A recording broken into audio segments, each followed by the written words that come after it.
Assalamualaikum warahmatullahi wabarakatuh. Halo, Sobat Ranggon. Selamat datang di Ranggon Story, tempat di mana kisah misteri, legenda, dan cerita-cerita penuh teka-teki hadir menemani harimu. Siapkan dirimu untuk menyelami cerita yang seru, mendebarkan, dan tak terlupakan. Jangan lupa pasang earphone, nyalakan lampu remang, dan nikmati kisahnya. Selamat mendengarkan.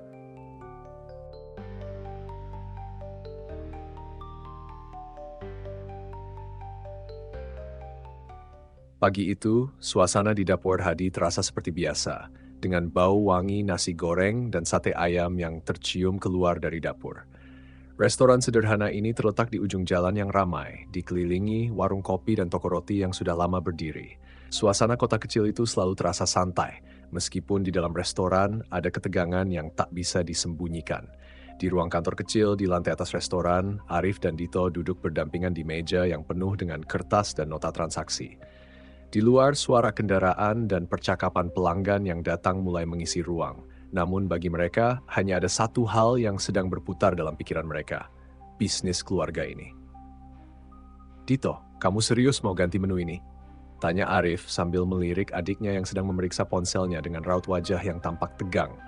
Matanya menatap layar, seolah mencari jawaban pada sesuatu yang tidak terlihat. Dito meletakkan ponselnya dan menatap Arif. Kenapa? Apa kamu merasa kita nggak bisa berkembang? Restoran ini butuh penyegaran, Arif. Kalau kita terus-terusan mengandalkan resep yang sama, kita bisa kalah bersaing. Jawabnya, suaranya terdengar lebih lembut dari biasanya.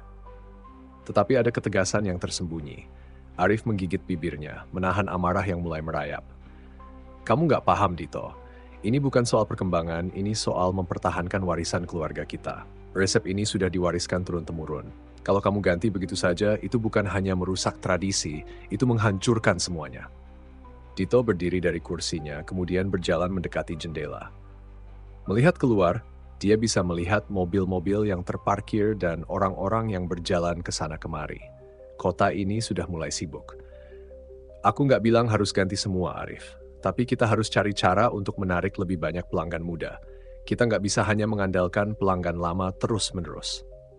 Suasana di dalam ruang itu semakin panas. Meski Arif mencoba untuk tetap tenang, ada perasaan kesal yang mulai menguasai dirinya.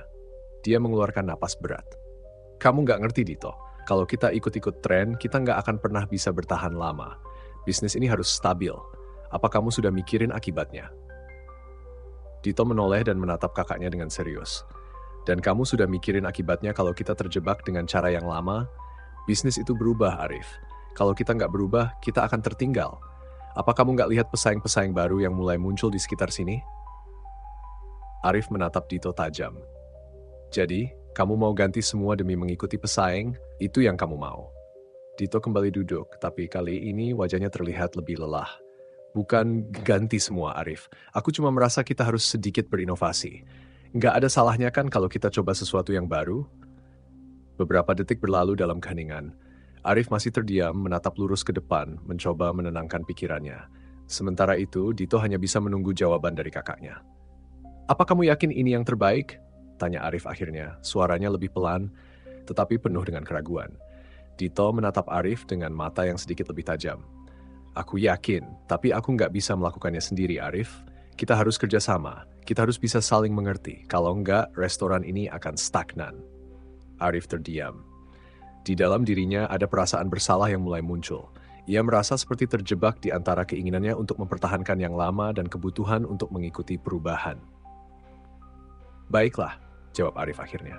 Kita coba beberapa perubahan, tapi kita tetap harus menjaga esensi restoran ini. Jangan sampai kita hilang identitasnya. Dito mengangguk. Deal, aku akan mulai membuat konsep baru untuk beberapa menu. Kita tetap jaga yang lama, tapi coba sesuatu yang baru. Kalau perlu, kita juga bisa tes dengan pelanggan. Suasana di ruang itu sedikit mereda setelah percakapan panjang tersebut. Arif dan Dito akhirnya sepakat, meskipun keduanya tahu keputusan ini bukan tanpa konsekuensi. Namun, mereka tak menyadari bahwa persaingan ini akan membawa mereka jauh lebih dalam. Bukan hanya soal menu atau konsep baru, tapi juga tentang kepercayaan, pengkhianatan, dan ancaman yang tak terlihat. Ibu mereka, Bu Hadi yang tiba-tiba masuk ke ruang kantor, tersenyum melihat keduanya akhirnya bisa berunding dengan damai. Aduh, senang deh kalian sudah sepakat, jangan berantem terus ya. Nanti kalian yang susah, katanya sambil menutup pintu dengan lembut. Arif dan Dito hanya saling pandang dan tersenyum tipis, meski dalam hati mereka masih ada perasaan yang belum sepenuhnya bisa diselesaikan.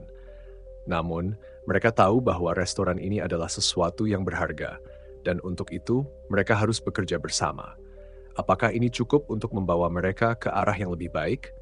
Saat Bu Hadi keluar dari ruangan, suasana sejenak kembali sunyi. Dito memandang keluar jendela, matanya berfokus pada pelanggan yang baru saja datang. Suasana di luar tampak seperti biasa, namun Dito merasa ada sesuatu yang tak beres. Ia merasa entah kenapa, keputusan mereka hari ini mungkin akan membawa masalah yang lebih besar. Di luar sana, di tengah hiruk-pikuk kota kecil yang terasa hangat ini, ada lebih banyak hal yang sedang berkembang, hal-hal yang tidak mereka ketahui, hal-hal yang bisa mengubah segalanya dalam sekejap. Hari itu, cuaca terasa lebih mendung dari biasanya. Awan gelap menggantung rendah di atas kota kecil yang penuh hiruk-pikuk. Meski suhu udara masih cukup panas, angin yang berhembus membawa aroma hujan yang segera datang. Dari balik jendela restoran, Dito memandangi langit yang semakin pekat, seperti sebuah pertanda. Rasanya ada sesuatu yang ganjil, sesuatu yang tak terungkapkan. Dito, kamu pikir perubahan menu itu akan jadi keputusan yang benar? Tanya Arif, duduk di meja yang sama seperti sebelumnya. Namun kali ini, ekspresinya jauh lebih serius. Kita nggak bisa sembarangan mengambil langkah, bro. Dito menoleh ke arah kakaknya yang duduk dengan tangan saling bertaut di meja. Meskipun mereka baru saja setuju untuk mencoba beberapa perubahan, Dito bisa melihat keraguan yang masih ada di wajah Arif. Wajah tegas yang biasa tampak penuh percaya diri kini sedikit lebih suram. Kamu nggak perlu khawatir, Arif. Aku sudah memikirkan semua ini matang-matang, jawab Dito dengan nada yang sedikit lebih yakin. Pesaing-pesaing itu semakin banyak. Kita nggak bisa terus-terusan mengandalkan cara lama. Dan kamu yakin kalau kita coba-coba ini, kita nggak akan kehilangan pelanggan lama? Arif bertanya. Matanya masih terfokus pada selembar nota yang ada di tangannya. Meskipun pikirannya jauh entah kemana. Dito menghela napas, kemudian berdiri dan berjalan mendekat ke meja kasir. Kita harus berani coba, Arif. Dunia bisnis nggak bisa diprediksi. Kalau kita nggak berubah, kita akan ketinggalan. Bahkan pelanggan lama pun nggak akan bertahan selamanya kalau mereka merasa kita tidak berkembang. Arif menatap adiknya yang mulai menyusun daftar menu baru di atas meja kasir. Ya, mungkin kamu benar, tapi aku masih merasa ada yang kurang, Dito. Ada sesuatu yang belum selesai kita bicarakan, sesuatu yang jauh lebih besar dari sekadar menu. Dito berhenti sejenak, menoleh dengan raut wajah yang serius. Maksud kamu? Ini bukan cuma soal restoran, bukan soal makanan atau pelanggan. Kadang, kamu harus melihat ke dalam, ada sesuatu yang lebih besar di luar sana. Aku dengar kabar dari beberapa orang, ada yang bilang ada yang gak suka dengan keputusan kita. Arif menatap ke arah luar jendela seakan mencari jawaban di sana. Beberapa bulan terakhir, ada beberapa bisnis yang bangkrut setelah mengambil langkah yang berani. Aku nggak mau itu terjadi sama kita. Dito merasa ada ketegangan yang tiba-tiba muncul di udara. Kabar yang didengar Arif membuat hatinya berdebar. Apa maksudmu? Kamu nggak percaya sama keputusan kita? Bukan begitu, jawab Arif cepat, tapi aku nggak bisa mengabaikan semua tanda-tanda yang ada. Bisnis ini semakin ketat. Kalau sampai ada yang merasa kita jadi pesaing yang harus dihancurkan, itu bisa jadi masalah besar. Kamu nggak tahu apa yang bisa terjadi di dunia bisnis, Dito. Dito terdiam. Di dalam hatinya, dia mulai merasakan kegelisahan yang sama. Ada sesuatu yang tidak beres.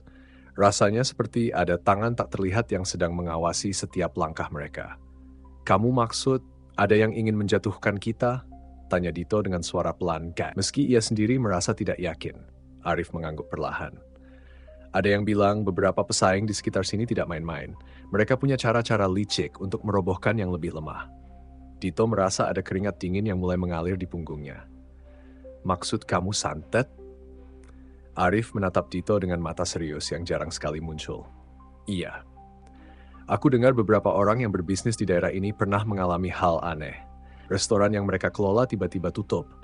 Ada yang sakit parah tanpa sebab yang jelas. Yang paling menakutkan, beberapa dari mereka mengaku menerima pesan dari orang yang tidak dikenal, orang yang mengancam bisnis mereka. Dito merasakan angin yang masuk melalui jendela terbuka seakan membawa hawa dingin yang menusuk.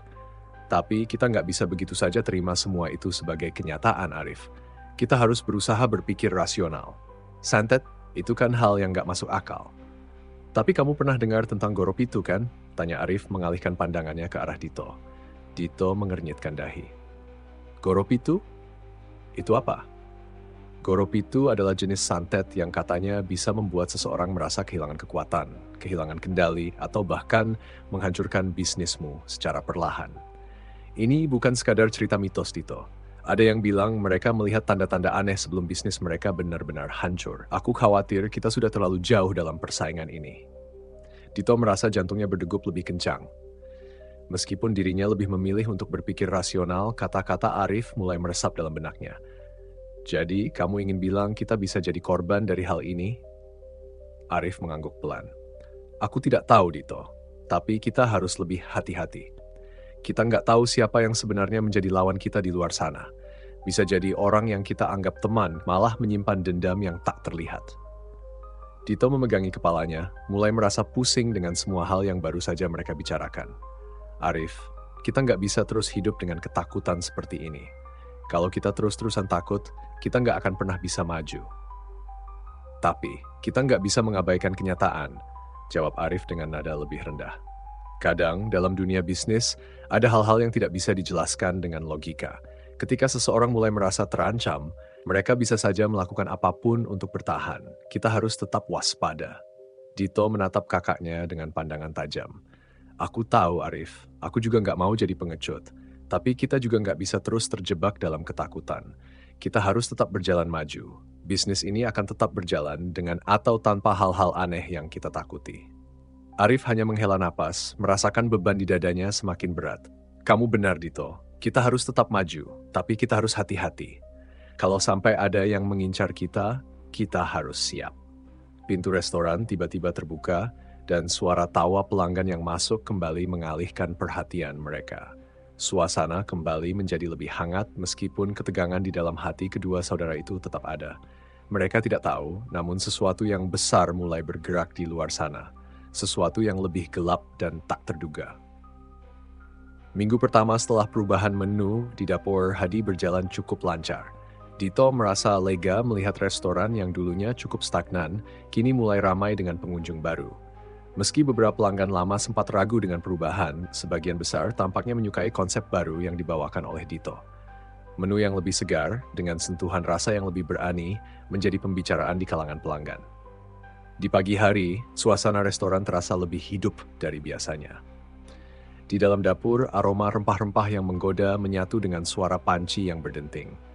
Sementara di luar, pelanggan yang datang tampak lebih bersemangat mencoba hidangan baru yang baru saja diluncurkan. Dito berdiri di samping kasir, memantau setiap pelanggan yang datang dan pergi.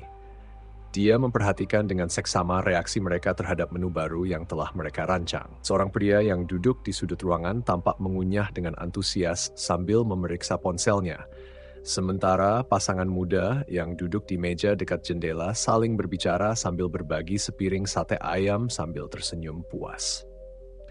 Akhirnya, semua kerja keras kita membuahkan hasil, ujar Dito kepada Arif yang sedang duduk di meja kasir sambil mengelola pembukuan. Lihat, pelanggan baru mulai datang, dan yang lama juga mulai datang lagi. Sepertinya mereka suka dengan menu baru. Arif melirik sejenak ke arah pelanggan yang sedang menikmati makanan mereka. Senyum tipis terbentuk di wajahnya. Ya, kelihatannya begitu. Tapi, kita harus tetap waspada, Dito. Bisnis itu nggak pernah pasti. Hari ini ramai, besok bisa sepi lagi. Dito mengangguk, memahami kekhawatiran kakaknya. Aku tahu, Arif, tapi ini awal yang bagus. Kita berhasil menarik perhatian pasar yang lebih muda, kan? Itu yang kita butuhkan. Sambil berjalan menuju dapur, Dito sempat melirik pelanggan yang sedang menikmati menu baru mereka. Ada beberapa orang yang tampaknya sudah menjadi pelanggan tetap, namun lebih banyak wajah-wajah baru yang datang seakan mereka mendengar kabar tentang perubahan tersebut dari teman atau media sosial. Di dapur, ibu mereka, Bu Hadi, sibuk menyiapkan hidangan dengan penuh ketelitian. Setiap gerakan tangannya penuh dengan keahlian, namun tampaknya ada kelelahan yang mulai terlihat di wajahnya. Dito mendekat, mencoba untuk menawarkan bantuan. Ibu, kalau perlu bantuan, bilang saja ya, kata Dito dengan lembut. Bu Hadi mengangguk, matanya sempat bertemu dengan mata Dito sebelum kembali fokus pada makanan yang sedang dia masak. Tolong pastikan kalau pesanan yang baru itu cepat diantar, Dito. Pelanggan semakin banyak. Dito tersenyum dan mengangguk, menyadari bahwa meskipun mereka sedang menikmati kemajuan, kerja keras mereka belum selesai. Iya, Bu. Kita akan pastikan semuanya berjalan lancar. Beberapa jam berlalu dan suasana restoran semakin sibuk. Dito berdiri di samping pintu masuk menyapa beberapa pelanggan yang baru datang. Ketika sebuah meja kosong, seorang pria muda dengan jas berwarna gelap dan sepatu formal masuk. Dia tampak ragu-ragu, mungkin mencari tempat yang tepat untuk duduk. "Selamat datang, silakan duduk," kata Dito dengan senyum ramah, berusaha membuat pria itu merasa diterima. Pria itu melirik menu dan kemudian kembali menatap Dito. "Saya dengar restoran ini baru saja melakukan perubahan menu. Benarkah? Saya lihat di media sosial banyak orang yang bilang menu baru di sini cukup unik." Dito tersenyum, merasa bangga mendengar komentar itu. "Betul sekali, kami baru saja meluncurkan beberapa menu baru yang lebih berani dan segar.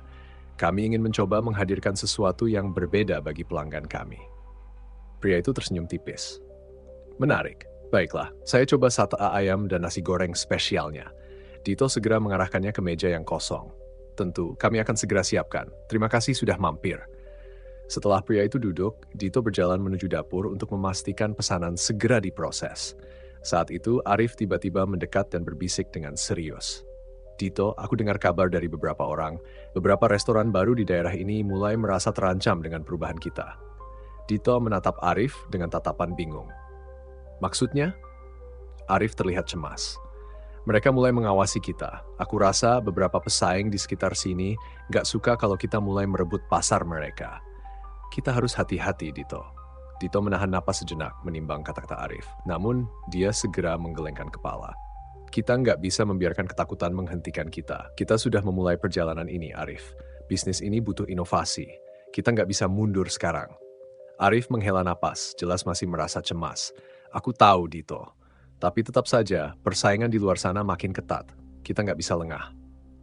Dito menatap Arif, mencoba memberi pengertian. "Jangan khawatir, kita sudah melakukan yang terbaik untuk restoran ini. Menu baru ini sudah mendapat respons yang bagus. Kita akan terus maju dan jangan terpengaruh dengan apapun yang terjadi di luar sana."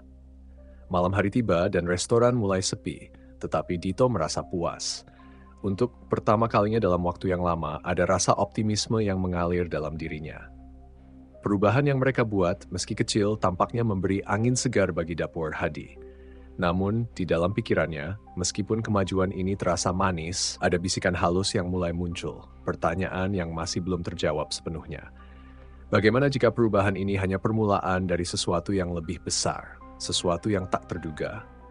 Saat Dito berdiri di dekat jendela, matanya terpaku pada langit yang mulai gelap. Dia merasa ada sesuatu yang masih mengintai, sesuatu yang tak bisa ia lihat dengan jelas, tetapi bisa ia rasakan.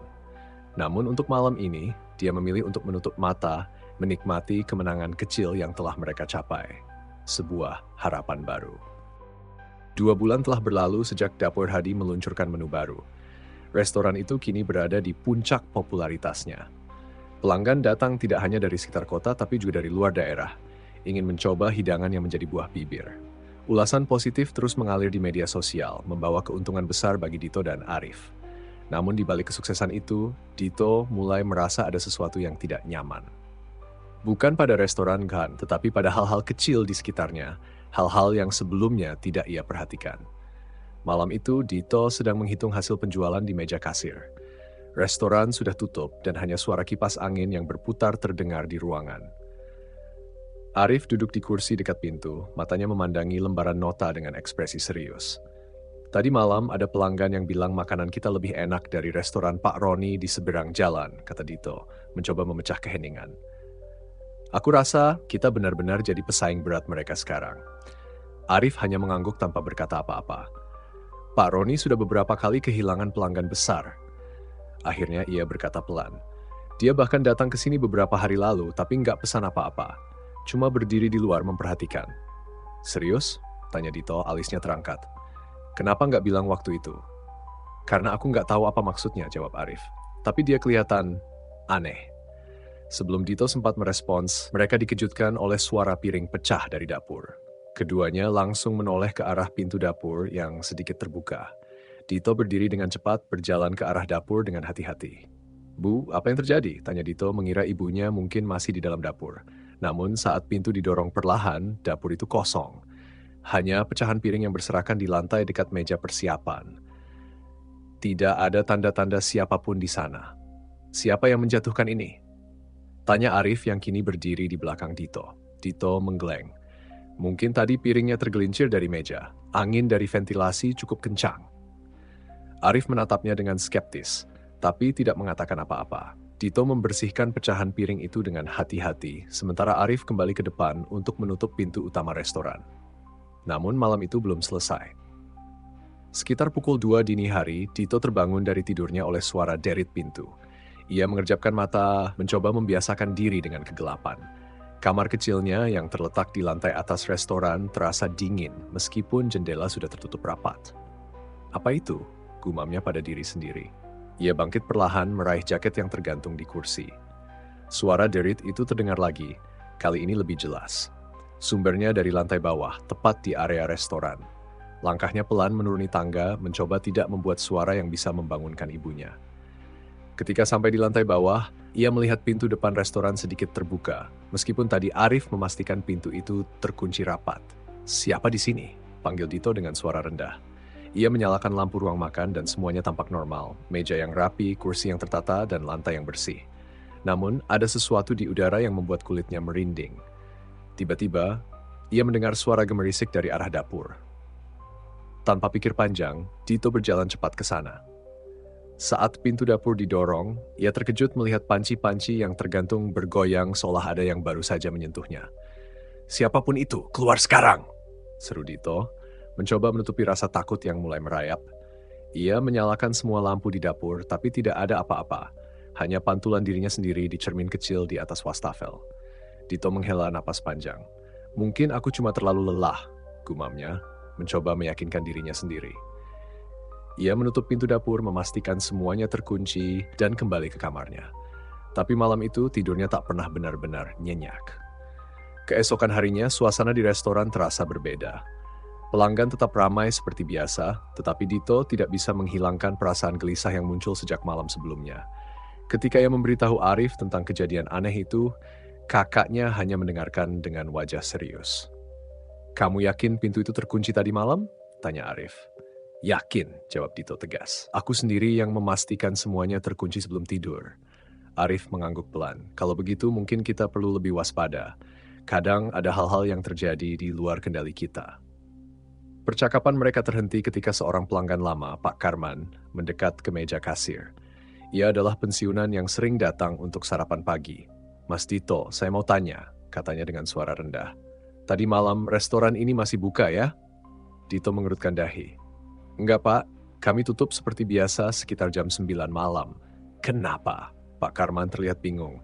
"Saya lewat sini sekitar jam 11 malam dan saya lihat lampu dapurnya menyala. Ada bayangan orang juga. Saya kira mungkin Mas Dito sedang lembur." Dito merasa tubuhnya menegang. "Jam 11? Saya sudah tidur waktu itu, Pak." Pak Karman mengangguk pelan.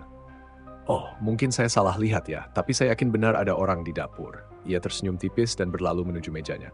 Arif yang mendengar percakapan itu menatap Dito dengan raut serius.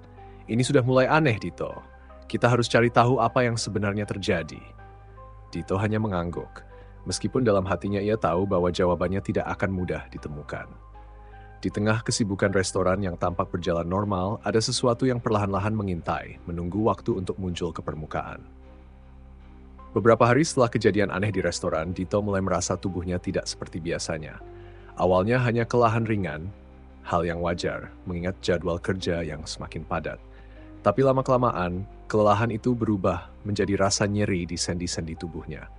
Terkadang, ia merasa mual tanpa alasan yang jelas, meskipun tidak ada makanan yang ia konsumsi dalam kondisi buruk.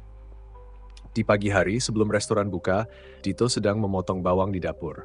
Tangannya gemetar dan pisau hampir terlepas. Ia menarik napas panjang, mencoba menenangkan diri, tetapi tiba-tiba pandangannya berkunang-kunang. Ia harus berpegangan pada meja untuk menjaga keseimbangan. "Dito, kamu nggak apa-apa?" Suara Arif terdengar dari pintu dapur. Kakaknya berjalan mendekat, membawa setumpuk nota pembukuan. Dito menggeleng pelan. "Gak tahu Arif, badan rasanya aneh. Kayak capek banget, tapi ini beda." Arif mengerutkan dahi. Udah ke dokter? Belum. Aku kira ini cuma efek kerja terlalu keras, jawab Dito memijat pelipisnya. Nanti aku istirahat sebentar. Arif menatapnya dengan cemas. Dito, kalau memang nggak enak badan, bilang aja. Aku bisa urus restoran, jangan maksain diri. Tenang aja, aku bisa handle ini, kata Dito dengan senyum kecil yang dipaksakan. Tapi dalam hatinya, ia tahu ada yang salah dengan tubuhnya. Saat restoran sudah tutup, Dito memutuskan untuk beristirahat lebih awal. Tubuhnya terasa semakin lemah dan rasa panas di punggungnya mulai mengganggu. Ia mencoba tidur tetapi sulit untuk terlelap. Setiap kali ia menutup mata, suara-suara samar seperti bisikan terdengar di telinganya. Pada suatu momen, rasa nyeri yang menusuk muncul di dadanya, membuatnya terbangun dengan napas tersengal. Tangannya refleks memegang dada, seolah mencoba meredakan rasa sakit itu. Ia berjalan menuju kamar mandi dengan langkah tertatih, membasuh wajahnya dengan air dingin. Ketika ia menatap ke cermin, ia terkejut melihat wajahnya yang pucat, dengan mata yang tampak cekung. Tapi bukan hanya itu, ada sesuatu di pantulan cermin yang membuatnya tertegun. Bayangan di belakangnya samar seperti kabut-kabut berdiri diam-diam. Dito berbalik dengan cepat, tetapi tidak ada siapapun di sana. Ia menggelengkan kepala, mencoba menyangkal apa yang baru saja dilihatnya. Mungkin aku terlalu capek, gumamnya, meskipun tubuhnya gemetar. Namun saat ia kembali menatap cermin, ada bercak hitam kecil di lehernya yang tidak pernah ada sebelumnya. Dito menyentuhnya dengan jemari yang gemetar. Bercak itu terasa panas dan sedikit nyeri saat disentuh, seolah-olah ada sesuatu yang tertanam di bawah kulitnya. Dito, kamu kelihatan makin pucat, kata Bu Hadi saat mereka sarapan di dapur. Wanita itu menatap putranya dengan penuh kekhawatiran. Kamu benar-benar harus ke dokter. Dito hanya mengangguk lemah. Ia tidak punya tenaga untuk berdebat dan rasa nyeri di tubuhnya membuat pikirannya tidak fokus. Saat makan, ia menyadari bahwa nasi dan lauk di depannya terasa hambar, meskipun biasanya masakan ibunya selalu menggugah selera. Ia mencoba beberapa gigitan lagi tetapi tidak ada perubahan. Ibu, apa masakan ini rasanya normal? Tanyanya mencoba memastikan. Bu Hadi mengerutkan dahi. Tentu saja normal. Kamu kenapa toh? Entahlah, rasanya aneh. Kayak nggak ada rasa sama sekali, jawab Dito pelan, mencoba menutupi kecemasannya. Arif yang duduk di sebelahnya menatap dengan serius. Dito, ini nggak bisa dibiarkan. Kita ke dokter sekarang. Sebelum Dito sempat menjawab, suara piring jatuh dari meja terdengar dari ruang makan.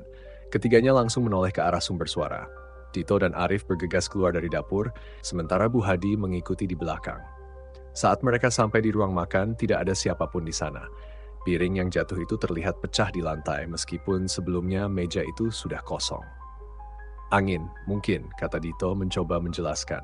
Tapi dalam hatinya, ia merasa ada sesuatu yang tidak dapat dijelaskan dengan logika. Arif menatapnya tajam. Kita nggak bisa terus-terusan mengabaikan ini, Dito. Apapun yang terjadi di sini, kita harus cari tahu penyebabnya. Dan kamu harus periksa ke dokter hari ini juga. Dito hanya mengangguk pelan. Ia tahu ada sesuatu yang terjadi, bukan hanya pada restoran, tetapi juga pada tubuhnya. Tapi apa yang sebenarnya sedang menyerang? Pertanyaan itu terus berputar di pikirannya, tanpa jawaban. Dito semakin melemah setiap harinya. Kondisinya memburuk dengan cepat, meskipun ia telah menjalani berbagai pemeriksaan medis. Dokter yang menangani tidak menemukan penyebab pasti dari gejalanya. Hasil tes darah normal dan tidak ada indikasi penyakit kronis. Namun, tubuhnya terus melemah, bercak hitam di lehernya menyebar, dan rasa nyeri yang menusuk membuatnya sulit bergerak. Ibu, kenapa dokter nggak tahu aku sakit apa? Tanya Dito suatu malam, suaranya lemah. Ia terbaring di sofa ruang tamu, selimut tebal melilit tubuhnya. Ibunya duduk di sampingnya, menggenggam tangan putranya dengan penuh kekhawatiran. Mereka pasti akan tahu toh. Kamu sabar ya, nak. Kita akan cari jalan lain, jawab Bu Hadi, meskipun air matanya mulai mengalir. Ia sudah membawa Dito ke 3 dokter berbeda, bahkan mencoba pengobatan alternatif, tetapi tidak ada yang berhasil. Arif masuk ke ruang tamu dengan raut wajah serius. Aku baru bicara dengan Pak Sarman. Dia bilang ada dukun di kampung sebelah yang sering menangani hal-hal aneh seperti ini. Mungkin kita bisa coba. Dito tersenyum lemah. Dukun? Kamu serius, Arif? Aku nggak percaya hal begitu. Tapi lihat keadaan kamu sekarang, toh, jawab Arif tegas. Dokter nggak bisa membantu. Kalau ini bukan penyakit biasa, mungkin kita butuh cara yang nggak biasa juga. Esok harinya, Arif membawa Dito ke seorang dukun bernama Mbah Karyo. Rumahnya terletak di pinggiran kota, di tengah area persawahan yang sunyi. Mbah Karyo adalah pria tua dengan tubuh ringkih, tetapi tatapannya tajam. Setelah mendengar cerita Arif, Mbah Karyo menatap Dito dengan serius. Kamu sudah jadi sasaran. Ini bukan penyakit, tapi kiriman. Ada orang yang ingin kamu jatuh. Dito terdiam. Tubuhnya yang lemah membuatnya hanya bisa menggeleng perlahan. Kenapa saya? Saya nggak pernah cari masalah dengan siapapun. Bukan masalah pribadi, nak. Tapi bisnis dan iri hati itu sumber banyak bencana, jawab Mbah Karyo. Ia kemudian mengambil mangkuk kecil berisi air dan mencampurnya dengan beberapa daun. Setelah membacakan doa, ia menyuruh Dito meminum air tersebut. Namun saat air itu menyentuh bibirnya, Dito muntah hebat. Cairan yang keluar berwarna hitam pekat disertai bau busuk yang menyengat. Arif dan Bu Hadi yang melihat itu tertegun, sementara Mbah Karyo hanya mengangguk pelan. Ini sudah menyatu di tubuhmu. Prosesnya lambat tapi mematikan. Aku bisa mencoba membantu, tapi hasilnya belum tentu bisa menyelamatkanmu, kata Mbah Karyo. Apakah ini akan berakhir? Tanya Arif, matanya berkaca-kaca. Mbah Karyo menggeleng. Jika pengirimnya lebih kuat atau masih melanjutkan niat buruknya, sulit untuk menghentikan. Kita hanya bisa mencoba. Beberapa hari setelah pertemuan dengan Mbah Karyo, kondisi Dito memburuk drastis. Ia tak lagi bisa bangun dari tempat tidur. Suaranya hampir hilang dan nafasnya berat. Tubuhnya dingin seperti es, meskipun keringat terus mengalir dari dahinya. Ibu, bisiknya pelan saat Bu Hadi duduk di tepi tempat tidurnya. Iya nak, ibu di sini, jawab Bu Hadi dengan suara bergetar. Dito menatap ibunya dengan mata yang lemah. Maaf kalau aku nggak bisa terus di sini untuk bantu ibu dan Arif. Aku udah coba. Jangan ngomong begitu, Dito. Kamu akan sembuh, kata Bu Hadi meskipun tangisnya tak bisa ditahan. Pada dini hari, tubuh Dito mulai kejang-kejang. Arif yang tidur di sofa langsung terbangun saat mendengar suara aneh dari kamar Dito. Ia berlari masuk dan melihat adiknya mengerang kesakitan. Dito, bertahan toh, aku panggil dokter. Seru Arif panik. Namun sebelum Arif sempat bergerak, Dito terdiam. Nafasnya terhenti dan matanya terbuka lebar, menatap ke langit-langit dengan ekspresi ketakutan yang mendalam. Arif dan Bu Hadi membeku. Dalam keheningan yang mencekam, terdengar suara tawa pelan seperti berasal dari luar jendela. Arif menoleh dengan cepat, tetapi tidak ada siapapun di luar. Arif.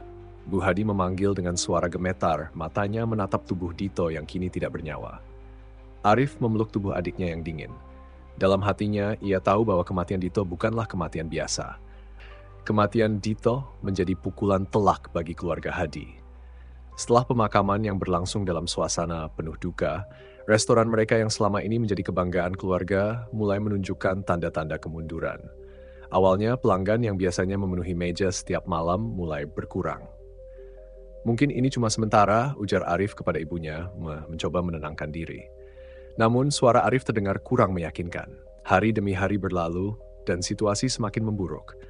Pesanan makanan turun drastis, meskipun mereka tetap mempertahankan menu baru yang dulu membawa kesuksesan. Banyak pelanggan yang datang hanya untuk minuman ringan atau sekadar duduk sebentar, tanpa memesan hidangan utama.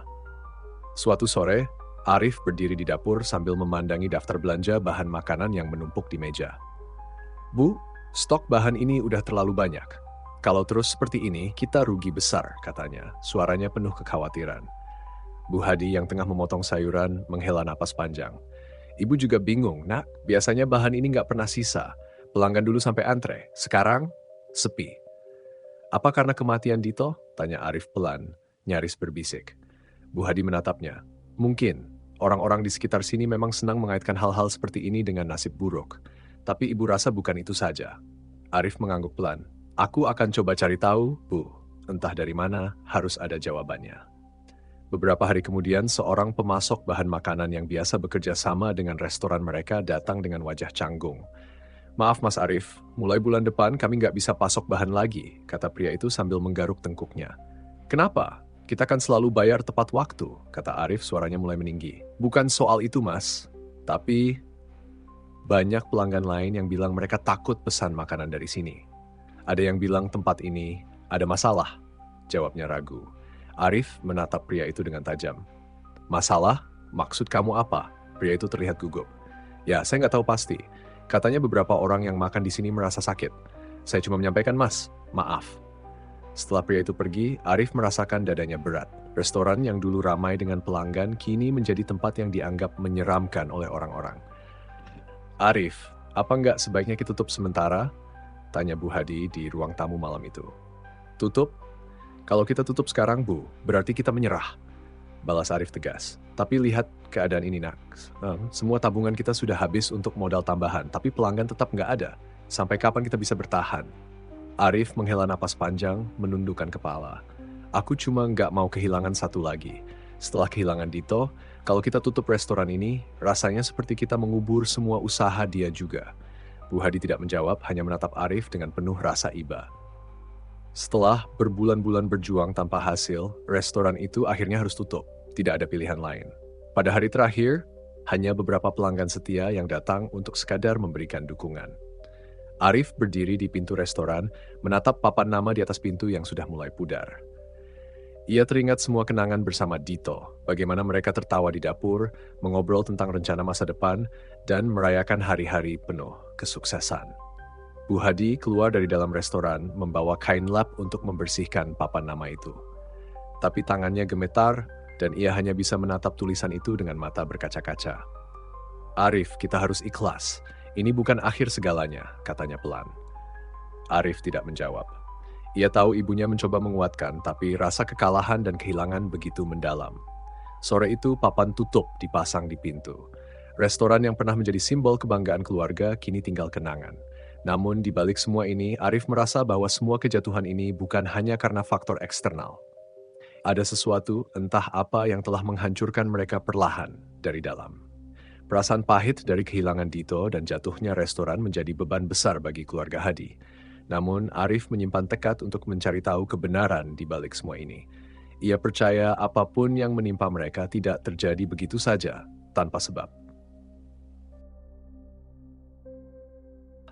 Terima kasih sudah mendengarkan sampai akhir. Semoga cerita ini bisa mengisi waktu dan menjadi teman beristirahat di saat Anda lelah. Jangan lupa tinggalkan jejak di kolom komentar. Dan akhiru salam. Wassalamualaikum warahmatullahi wabarakatuh. Sampai jumpa di cerita selanjutnya.